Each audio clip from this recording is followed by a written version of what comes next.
Who Moved My Cheese? By Dr. Spencer Johnson. Dr. Spencer Johnson was a renowned author and thought leader who masterfully simplified profound life principles into accessible parables.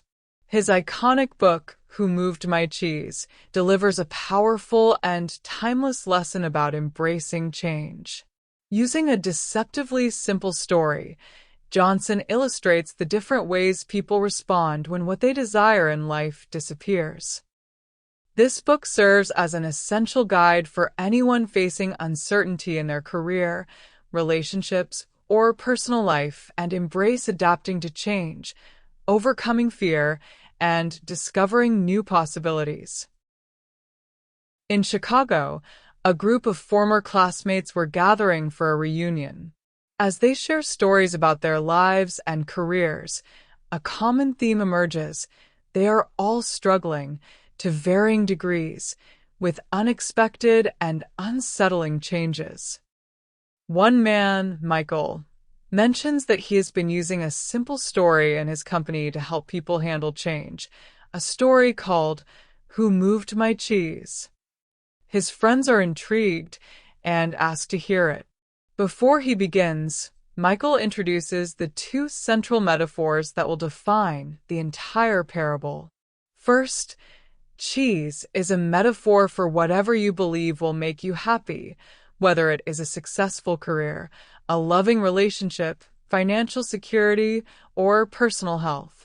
Second, the maze represents the real world, the complex environment where you spend your time searching for this cheese, be it your workplace, your family, or your community. The story introduces four characters who live in a vast maze, a place with dark corridors and closed doors. Two of the characters are mice, named Sniff and Scurry, who have simple, instinctual brains.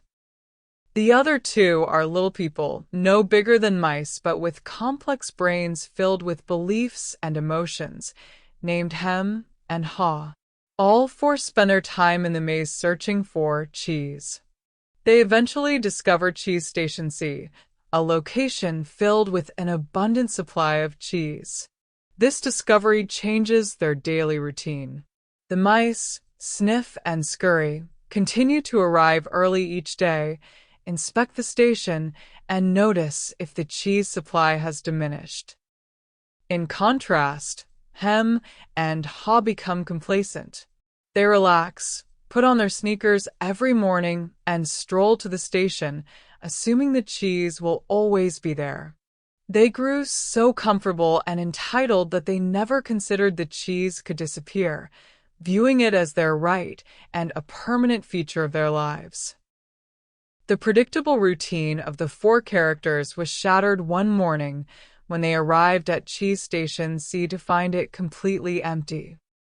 The cheese was gone. This event revealed the fundamental difference in how each character dealt with unexpected and unwelcome change. The mice, Sniff and Scurry, were not caught entirely off guard. Their simple, instinctual approach had served them well. They had paid attention to the small details, noticing the supply had been gradually dwindling. While they had known it would disappear entirely, they were mentally prepared for change. Without overcomplicating the situation, they did not waste a single moment on lamentations or analysis. They immediately put their running shoes back on and, without hesitation, ventured back into the dark, uncertain corridors of the maze to begin their search for new cheese. Their action was swift, decisive, and focused on the future. The reaction of the two little people, Hem and Haw, stood in stark contrast. They were utterly shocked and devastated. Having built their entire sense of security and identity around the constant presence of the cheese, they felt a profound sense of betrayal and injustice. Hem, in particular, was consumed by anger and a rigid sense of entitlement. He shouted, "It's not fair," and ranted about how he deserved the cheese and how someone must be held responsible for this outrage. He was trapped in a victim mentality, believing the cheese should be returned to him and refusing to accept the new reality. He spent his days analyzing the empty station, complaining, and waiting for the situation to correct itself, all while growing hungrier and more frustrated. Ha! While equally fearful and initially siding with Hem in his complaints, showed a slightly different internal struggle. He was paralyzed by the fear of the unknown. The maze, which once seemed familiar, now appeared vast, dark, and terrifying without the security of the cheese. He was afraid of getting lost, afraid of failure, and clung to the empty station because it was a known quantity, however miserable it had become. The empty cheese station itself became a powerful symbol of a situation that could no longer support them, a place where the past was gone and the future could not be found. Days turned into a routine of frustration and hunger as Hem and Ha remained trapped by their own beliefs, analyzing their misfortune while the mice were actively exploring new possibilities in the maze. As days stretched into a wearying routine of hunger and frustration in the barren cheese station C, a pivotal shift began within Ha. He watched his companion, Hem, grow progressively more hollow-cheeked and bitter, ranting endlessly about the injustice of their situation. Ha experienced a profound personal realization. Their circumstances were not a temporary setback, but a permanent new reality. The fear of the unknown maze was suddenly less terrifying than the certainty of wasting away in a cheeseless situation. Mustering a courage he did not know he possessed, he announced his intention to venture back into the maze. Hem, entrenched in denial, scoffed and refused, choosing to cling to the faint hope that the old cheese might return. And so, Ha set off alone into the dark, daunting corridors. His journey was a physical and metaphysical one, with each step accompanied by fear. To combat this, he began to write his crystallizing insights on the walls, creating a trail of wisdom for himself and, he hoped, for his stubborn friend. The first lesson was a stark confrontation with mortality. If you do not change, you can become extinct. The second, a transformative question. What would you do if you weren't afraid? This became his mantra, propelling him forward when paralysis threatened. He acknowledged the superior foresight of the mice, writing, "Smell the cheese often so you know when it is getting old," and understood the liberating power of release. The quicker you let go of old cheese, the sooner you find new cheese. His journey was arduous, but his new mindset began to yield results. He found small, scattered morsels of new, unfamiliar cheese, which sustained him and bolstered his confidence. This led to another crucial lesson. When you see that you can find and enjoy new cheese, you change course. His entire direction and attitude shifted from one of loss to one of discovery. He realized the prison of his own mind, writing, "Old beliefs do not lead you to new cheese."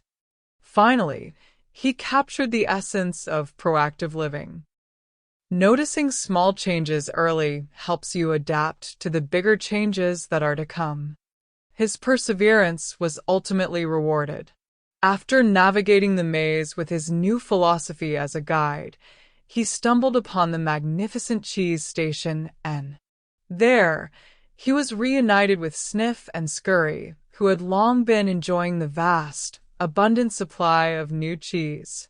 They welcomed him, and he finally understood the full reward of his journey.